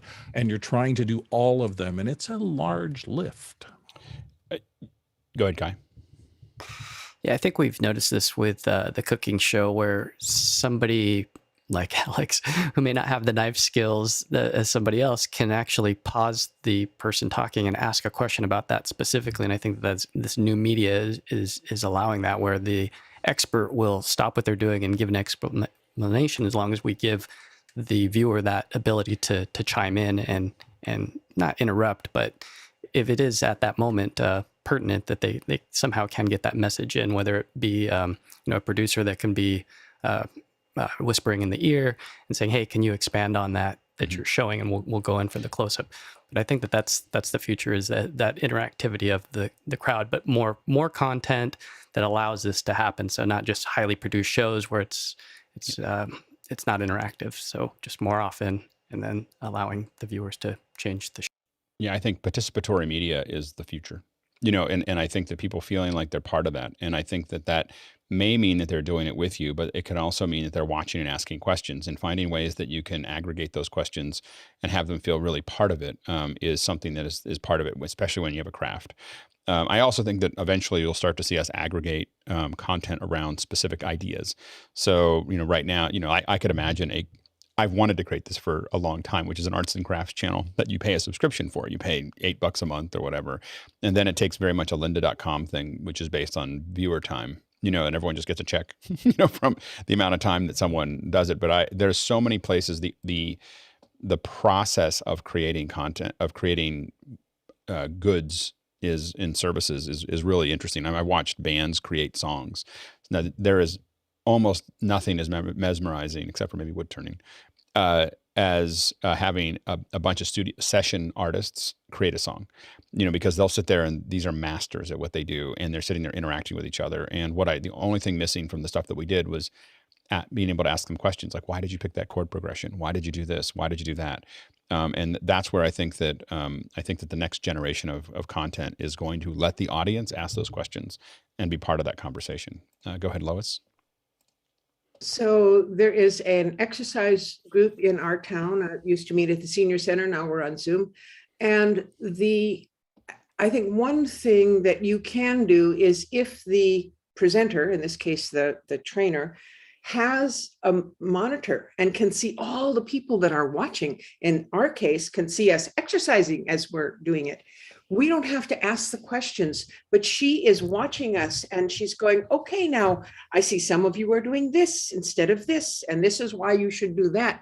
And so even if it's a recording that we play later, because once a week we play a recording, the people who are watching the recording feel as if though they are participating, because she's interacting with a live audience as she's recording it. And I think that's a useful tool. Yeah, I do think slowing it down makes sense when you really want to understand it. I think that a lot of the cooking shows that I've been researching them a lot because of what we're doing, and you can't really make what they're talking about because they're skipping over lots of steps to make it work. That Julia Child's approach of, okay, now it's done. There's that whole time that it's in the oven. There's a time to talk about the theory and about the process and how it works. Next question. Rupert McCrae in Dallas, Texas. Where does SMPTE sit in the future of media? Go ahead, Courtney.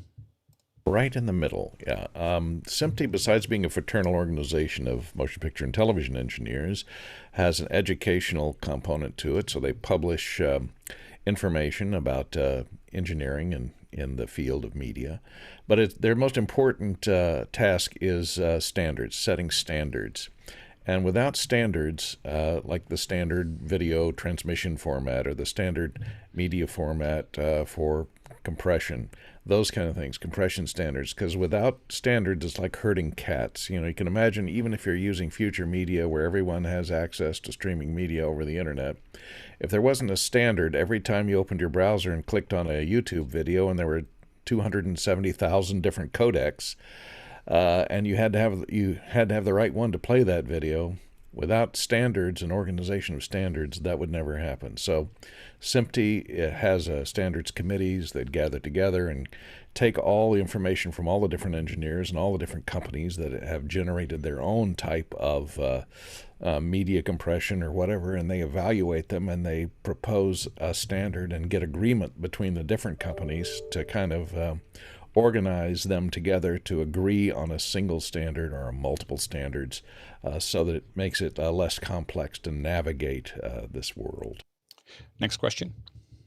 Douglas Carmichael asks, after the Astroworld tragedy and others like it, do you think that festival organizers will begin moving to virtual first? Go ahead, Rupert. Things like this are obviously very sad and unfortunate. What the event organizers may or may not do is one thing. What the audiences may start doing is a different. They may just start looking for different options, and the event organizers may need to keep up with that. Go ahead, Nigel. Yeah, I think we should be careful not to catastrophize things. As sad as it is, Austin, where I live, has seen 400,000 people over a weekend go to a Formula One race. It's seen Austin city limits live with tens of thousands of people. So there is two things. I think there is a market for people who want to be in collective experiences, and there are companies whose business models are having collective experiences, and both of those will survive for a long time. I do agree, and I think that there is a growing market for people who don't want to go to those things, and so, but I don't think it's going to supersede the market of people who do want to go to those things anytime soon. But I do think that the virtual first market over the next 10 years will become the big game, because you can have so many people. You can't do a concert with 1 million people in person, really. You can online, and we're going to see that in the next decade. Next question. Juan C. Robles in Mexico. What will be the place of automation in the future of media production? Go ahead, Ken.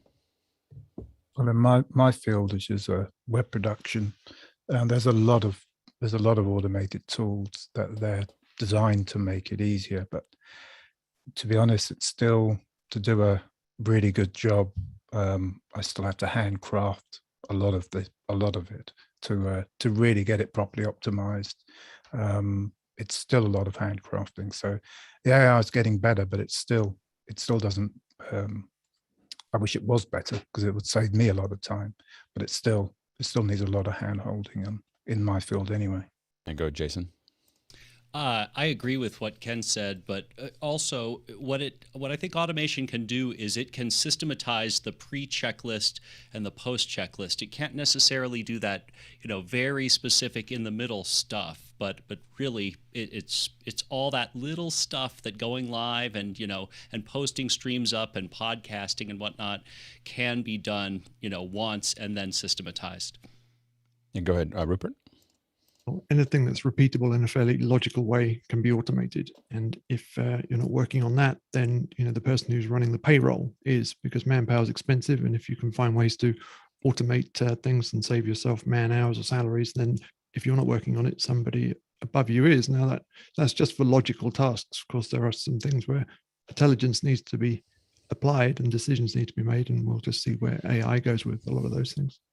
I love the quote that says, to err is human, but to really screw things up requires a computer. You have to be very careful. We have to be very careful of thinking about it. There are definitely big number crunching processes that are very, very powerful as far as getting things out of the way. So, for instance, photogrammetry, what we're seeing Apple doing with object capture has been a long road that's started 25 to 30 years ago. So when I started doing photogrammetry, we were making it by hand. We were taking the photos, we're figuring out vanishing points, we're putting in models all by hand. we started having computer, like, let me just show me a few points and the computer will figure out the surface. Then we had show me a handful of points or, you know, just a very few, and then the computer will figure it out. Now it's like, just show me the images. I don't need you to do anything. You know, just do all that work. Now, it still takes human skill on one side to acquire the images, and it takes a human to usually clean them up a little bit once they come through, and there's like tweaking of all the little bits to make that work. But it's a great, I think, example of photogrammetry and match moving are a great example of a mixture of a human and a computer doing some unbelievable things as far as time savings, but without losing still the craftsmanship that's required to really do it well. Next question. Rupert McCrae in Dallas, Texas. How can Apple compete with cloud compute power for virtualized workloads, specifically for media production? Go ahead, Jason. I don't think Apple needs directly to compete. What they need to do is what they've done, for example, with Restream, or not Restream, Frame.io, to insert themselves precisely where they are needed so that they can be cross-platform in a meaningful way. Go ahead, Bill. I agree with Jason. If they wanted to, I mean, they've got iCloud up there. They've got plenty of server capacity. It is running massive numbers of transactions for all the stuff that Apple does. If they wanted to expand that into being a service provider, they could. They don't want to. And I think it's for exactly the reason that Jason just articulated. It's not their wheelhouse. I also think that there's a lot of things that get expensive. You know, I started doing photogrammetry, you know, tests on in AWS, and I ran up a bill that I could have just bought the computer, you know, in like 2 weeks, you know, and so we had, you know, it was a really powerful computer and it did a lot of great things, but I was like, you know, I should just go back to my hardware. So sometimes the virtualized process works and sometimes it doesn't. As far as a cost perspective, depends on how hard, what kind of computers you need to use and how hard you need to push them. We have to remember that the 90% of the market is really not ever going to need to virtualize their workloads. You know, like that's their, you know, they're individuals producing those things. And Apple tends to focus on what 90% and 90% will do. You know, what do 90% of the people want 90% of the time? And if it's outside of that, it's usually not in their targets. Next question. Sky Gleason in Seattle, Washington. Mobile. We now use horses for fun. How long did it take for the horseless carriage to be the norm? Now at internet speed, how long will it take before mobile connectivity will be the majority? Go ahead, Ken. It already is the majority. 60, 70, 80, 90% of web traffic, depending on the kind of content you have, is a mobile audience. See it all the time in the logs. It's mobile is already the majority. Yeah. Go ahead, Nigel. I think it depends where you are in the world, to be honest with you. I think what you might find is some of the less developed world will get there a lot faster than some of the more developed world because of the infrastructure that exists. But also typically it takes sometimes between 4 and 7 decades for an idea to go from invention to commercialization. And so actually we've had mobile technology for a long time. So some of the things we're seeing invented today may take a long time to commercialize, but it'll be different around the world depending what install base they have. Go ahead, Bill. I'm 7 years into not owning a desktop computer. I've done all my work on laptops for at least that long, probably a little longer because the transition, I was doing most of it pretty quickly. And I'm a video producer, so I work in even 4K and sometimes higher resolutions. I just had to change my thinking. It wasn't the hardware. The hardware was perfectly capable of meeting my needs. And if I hadn't had an accident happen where my tower at the time had the wrong GPU and my laptop had a better GPU because it was a couple of years newer, and so I learned new software on that, I would probably have delayed years continuing to think big tower, professional work, laptop, homework, and I had to just break my thinking, and I've broken it entirely for a decade now almost. Yeah, go ahead, Rupert. This question can be taken a couple of different ways, either looking at it from the device side, you know, what types of devices people are using or what type of connectivity they really have. Now, for a seamless connectivity experience, I think we're a long ways off from that. I know we've got 5G and all these things coming, but the day that I can, you know, keep a seamless Zoom call from here to a longer journey 5 miles away, that's still a long ways off because there'll be plenty of dropouts even in that journey. Next question. Stan Chan in Roseville. With the help of the Alliance for Open Media, AV1 is moving towards industry adoption, including Apple, but it's been really slow. Even with big players behind a technology, why is there industry friction against adopting open standards? A lot of it has to do with control. So, and making it actually work. I'm in the middle of a lot of these kind of conversations. And one of the big problems that you get into is when you give up control of your media delivery system, you have to now allow other people to control whether it's going to work or not. So a good example is like HDR and immersive is something I spend a lot of time working on. It is almost unworkable except for the Apple platform because Apple has complete control of their pipeline and they've decided that this is a priority and they just make everything work. And so when you turn it on, it's really, really easy to get it to work there. It's really hard to get it to work anywhere else because they're trying to use open standards and they're trying to use things that aren't moving fast enough and everyone has to agree on it and everything has to go. So and it goes back to the African saying that if you want to go fast, go alone. If you want to go far, go together. But it takes a while to go far, to get down that path. And it's going to take all of these standards. I mean, they're already talking about H.266, but and they're talking about what those H.265. I mean, we've been talking about for a decade. So it takes a long time, and then things get kind of held up with patents, also kind of slow things down. So anything you want to do, H.265 is a good example of what they wanted to charge is what added 5 years to the adoption. So we had a perfectly working system that we slowed down because MPEG wanted to, reap a lot of, in my opinion, unrealistic rewards from their patents. Go ahead, Rupert. This sounds a bit like the resistance the music labels had against sort of MP3s and downloads 20 years ago, and that turned out to be a boom for the music industry, make it affordable and accessible, and it's a over different time. story. Yeah. Over time, it took a long time to get there, though. That's the problem. It was the in between time that was really difficult for them because they weren't making any money until enough people subscribed. But to your point, Rupert, if they had just dived into it much harder and faster, they would have gotten through that transition a lot faster too. Next question. Courtney Gooden in Hollywood. I know Alex is very keen on the use of interactive 3D and USDZ in the future, but does anyone else on the panel believe that it will be just another fad that looks cool, but really serves little use for the average passive viewer? Go ahead, Jason. I can't speak for the average passive user because I'll never be the average passive user. It has been immensely helpful to me when showing projects and sharing them. So no, I couldn't disagree more. Yeah, go ahead, Rupert. And just from a consumer point of view, we're already seeing some retailers, build the AR into their apps so you can see things you might buy to put in your home, and you can see different decor styles, through AR apps on your phone. So the everyday user, I think there'll be plenty of consumer type applications for this, for consumers to be able to see things before they buy them or see how they may fit in their home or their car or who knows what. I find that the more I use it, the more useful it is. That's usually my gauge of like, is it something that I want to use all the time? Or is it not something I want to use all the time? And some things just seem hard. Like for instance, for me, immersive, I stopped using.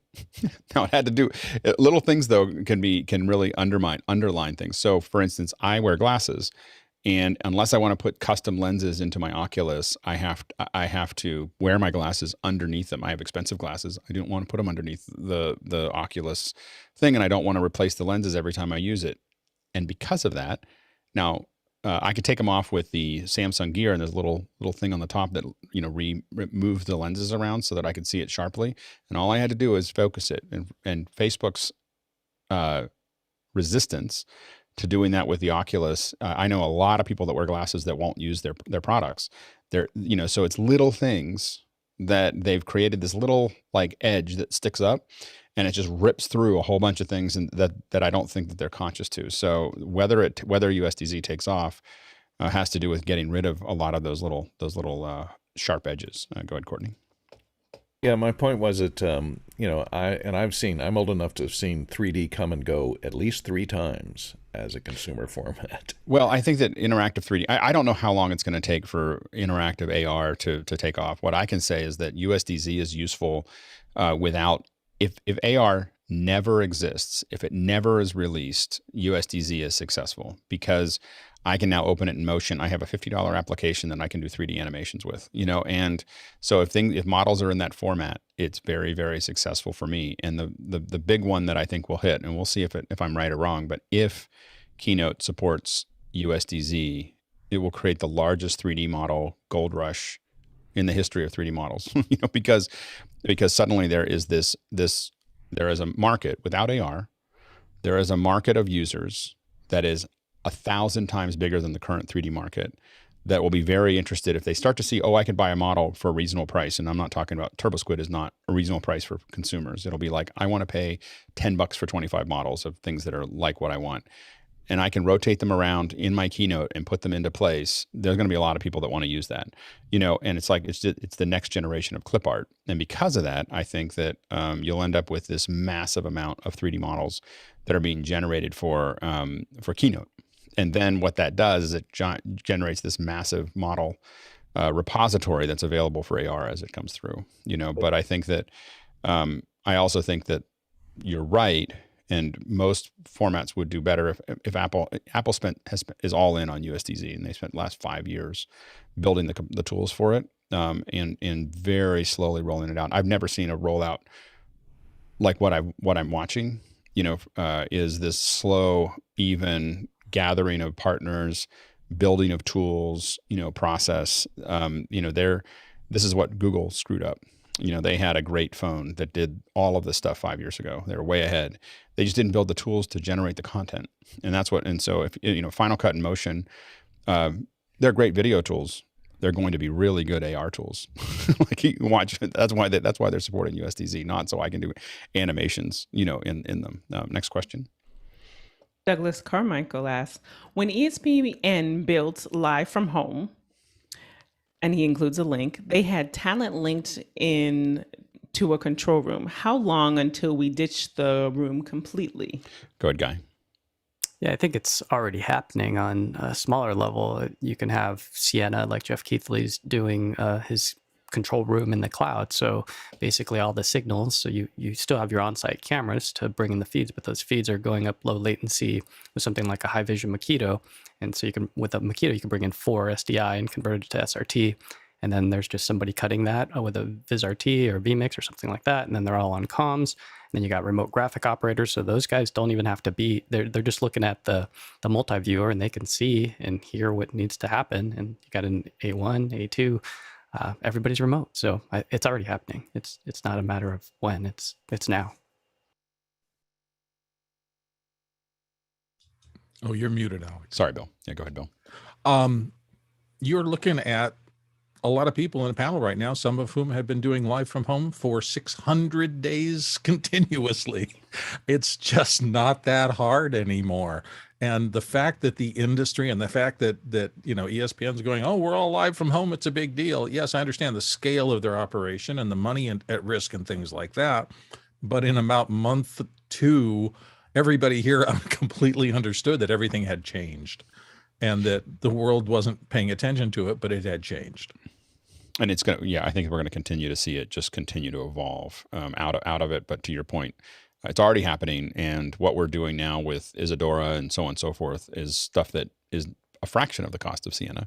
And we're going to see, Universe and Isadora. We're going to start, by the way, I would highly recommend playing with the labs that we're doing in Isadora and then eventually with Universe, because I don't look at Isadora and Universe as a solution for Office Hours 2.0 alone. I look at it as the next generation of the cooking, the next generation of the Belfast project, the Mobley, the Belfast method, the Mobley process. We're going to try to figure out how we use those tools and, basically abstract all the complexity away so that people can make shows.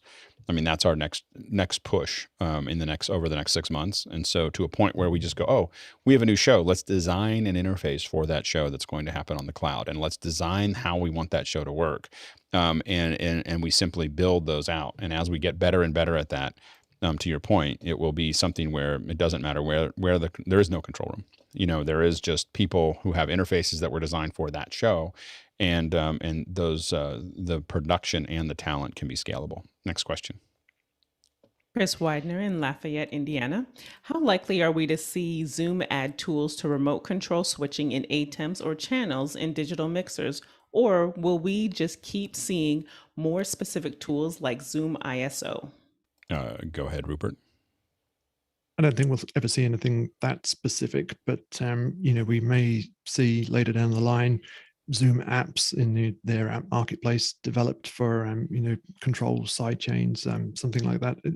We've talked about it here before. I think it's important to remember that Zoom's target is enterprise, government, finance, education, healthcare, and production and video pipelines and the kind of things we do are in the middle somewhere, and then they've got all the end users to take care of as well. So maybe we see some side channel control activities, maybe. Go ahead, Bill. Yeah, Zoom scale is just so massive now. I mean, it really does run along with a couple of others. I would call them lesser tier services because Zoom really has kind of come out on top of this thing. They run most of this gigantic new industry that's out there. So the number of constituencies, the power of those constituencies, the competing needs of those constituencies have to occupy their thinking more than any niche area, no matter how cool it is. And it's great, I think, that we had our Zoom representative on the other day, and they're talking specifically about, what does a community like yours need? We see that's important in the long run, but it's in the context of their overall business, which is massive and has every reason to grow to be an incredible force over the course of the next 20 years. When we do match moving, we often say that you're 100% on or 0% on. Like if match move slides at all, it doesn't matter whether it doesn't matter how close it was. If it's sliding, it doesn't really matter. The problem that Zoom has trying to build those tools, even now with events and everything else, is that if you don't hit it just right, everyone wants to go back to something that they can control more of it and to do it the way they want to do it. So if you don't hit the market just perfectly, you're going to have a hard time getting people to use it. And so I think that what we need to see from Zoom more than anything else is better APIs, better customization, where we don't try to figure out how the user wants to build it. We want to give them the tools that they need to put those together and really engage with event designers to make sure that it's super easy for them to do what they need, like ISO audio. We'll do more for Zoom than anything else they could possibly add to it. I mean, all of us just look at I look at every feature that Zoom adds and go, and now I still don't have ISO audio. And that's the only thing that I care about out of Zoom. Right? Not that I'm bitter. Next question. Douglas Carmichael asks, where do you see the opportunities for remote technical professionals with both IT and media skills in the future media landscape? Go ahead, Ken. There are loads of opportunities, but there always has been for remote IT and media skill people. The hardest part was for people like me who hires them is in finding and choosing the right ones, or ones you can work with, and that's where after hours and office hours really has come to the fore. When Alex says, do or try these things out, it really does work for people like me, and seeing how people work and interact with others and saying, yeah, there's someone that I can hire because I've got a ton of work needed. There's always been a lot of remote work for IT media professionals. The hardest thing is in finding a place where you can see how good they are and what good they do. And that's what after hours and office hours has brought. Yeah, go ahead, Courtney. I think it depends on where you live. I give a Mickey, it depends. The problem is with the increase of this capability, and it's been, as Ken has said, it's been going on for a long time. It's why all the major studios have outsourced all of their IT support and bookkeeping and back-end stuff to India, places where the cost of living is much cheaper. So it depends on where you live.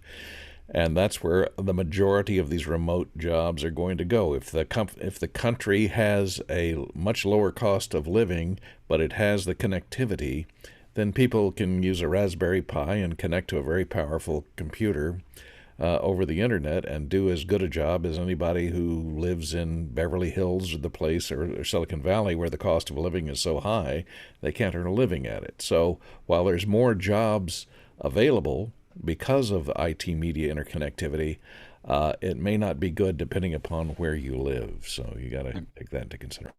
Go, Rupert. I'd say anything to do in the cloud, basically. Good, Ken. Yeah, just to push back slightly on what Courtney said.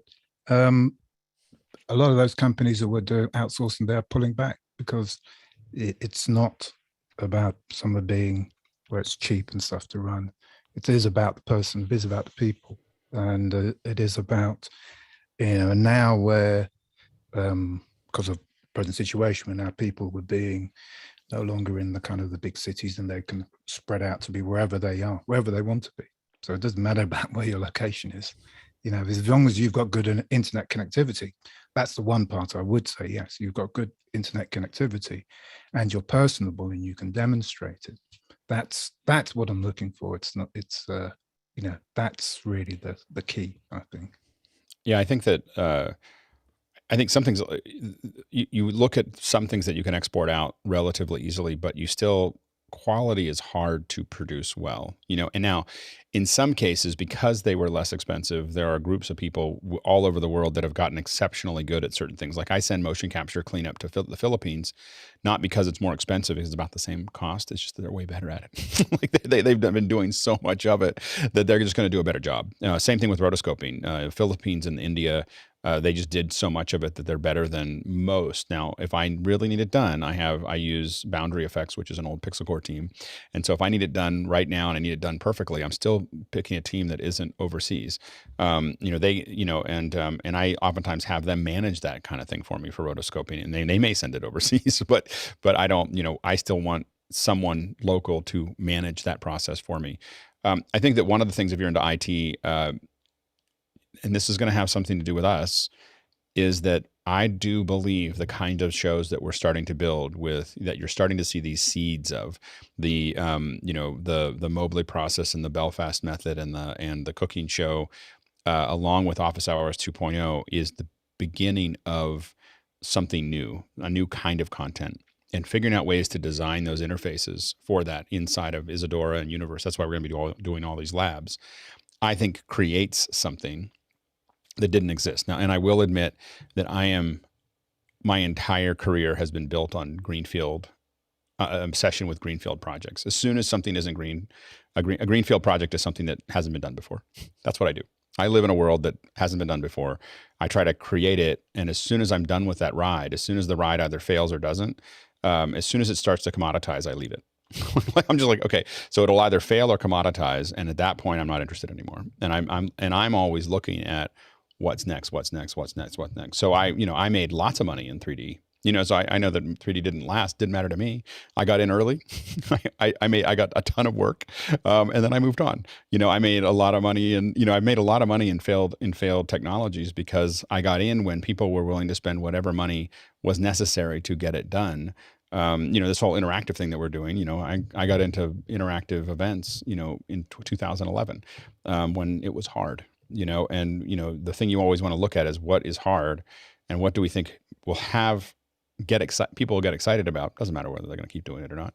You just get ready to jump to the next stone when the stone that you're on starts to sink, or it starts to become something that everyone can do. Anyway, I know that and I will say that that's a hard life because you're constantly moving, but it's interesting. Next question.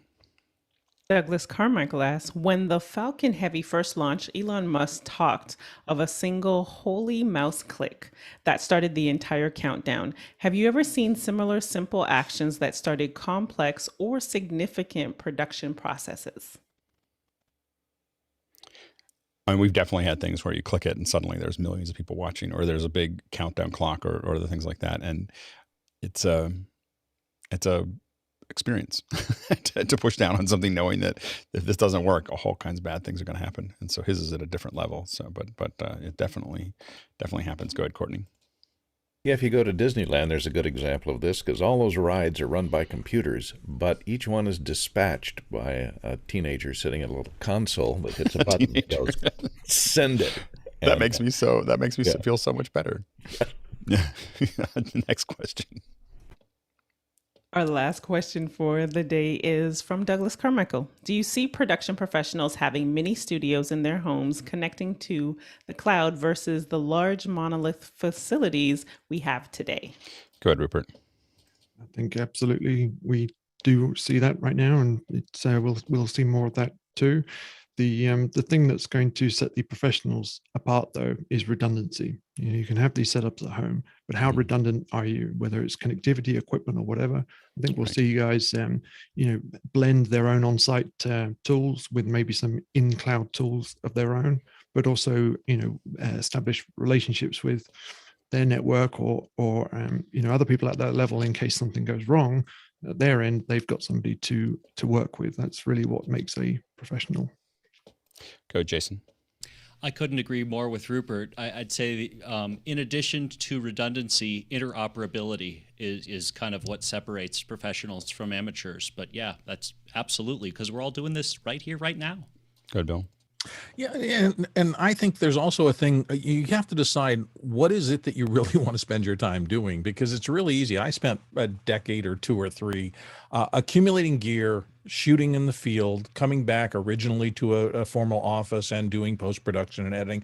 Then I moved everything home, and I ran home-based for a long time, and I was able to do that because desktop production machines and equipment became affordable and ubiquitous. Now I do less of the go shoot or less of the running a studio to shoot that I've done before. And I pick and choose the pieces because the equipment and the talent out there in order to do some of those things that I enjoy doing, but I really don't want to continue to do, like hulking big Pelican cases out into the field to set up a shoot.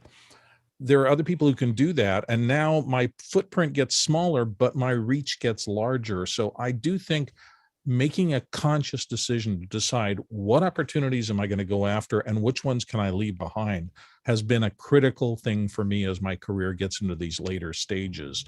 I just don't want to try to do everything anymore. I think that there's going to be I think that, again, we are experimenting with the future. With what we see with Office Hours 2.0, with what we see as we start to play around with those, I don't know if the largest productions, there'll still be some large productions that we see that are big, massive events, like football and other things like that, either kind of football or other things where you have large numbers of people that want to watch something traditional. But I think that we're going to continue to see more and more of the virtualization of that workforce. And I think that part of what we're doing, again, and I'm not saying that this is the way people will do it, but what we're doing with Isadora and Universe, where we're building interfaces for someone, and then as we start thinking about global comms, where suddenly lots of people are on comms and we're able to talk to each other. This is where a lot of these shows are going to go, and they're going to have to do that because we're not going to have a fraction of the money to spend on it. The viewership per show is dramatically dropping, away. So there's a handful of things that are still having large viewership, but the viewership per show is dropping like a rock because there's more and more places for people to go to watch their video. When I get confused, I wander around. There's so many things to watch. I'm like, I'm just going to watch TikTok for half an hour. I can't figure out what I want to watch, what I want to commit to. So the next thing you know, I'm watching TikTok on my TV. I just share it, and the family, we sit there and we watch TikTok. And so, or YouTube, or stonks on YouTube is very popular in my family. And so, I think that there's a very challenging situation going on right now, and I think we have to change the way we do content to make that work. And I think that part of it is going to be virtualization. And I think that, again, I'm really, if you haven't noticed, I'm really excited about what we're doing with Office Hours 2.0. And the more we do it, the more I understand, this doesn't apply to 15 people, all having a conversation. This applies to everything, that you want to have. I don't want to teach someone how to use vMix. I don't want to teach them how to use an audio interface. I want a interface that is custom designed for that show, that I can show anybody how to be, anybody who has the right decision. What I'm interested in is their decision process, not the fact that they know how to use a panel, and that's what we haven't had up until now. And I think that we're about to, so we're going to try to train as many people here to do it as possible so that we're all building our own interfaces for how we do our shows. And I think that there's a huge opportunity as we go to next year, as we figure out how to do that and make it scalable, that a lot of us could get work doing that. Making it available. Anyway, that was a fun conversation. A lot of great input, great comments and questions from our producers. So thank you so much for keeping the conversation rolling. Fantastic comments from the panels. Just to really such a great group. I'm sorry, I was bummed yesterday. I had a little slight, a mild medical emergency, and we ended early because I had a migraine in the middle of the show. And I was bummed. I was like, I lost 20 minutes. I lost 20 minutes of the show. So anyway, I thought about it while I was laying around all day. So anyway, so it just we're almost 600 in. I still enjoy every day that we get to hang out with all of you. Thanks to Liberty for asking those questions. Liberty, we're going to try to. Liberty. Yeah, really, really great job. We're going to try to persuade Liberty to host the show soon. So I think if she's open to it, really, really great job, Liberty. So, and we will, we'll see you on the other side. Remember, tomorrow we're going to talk about games.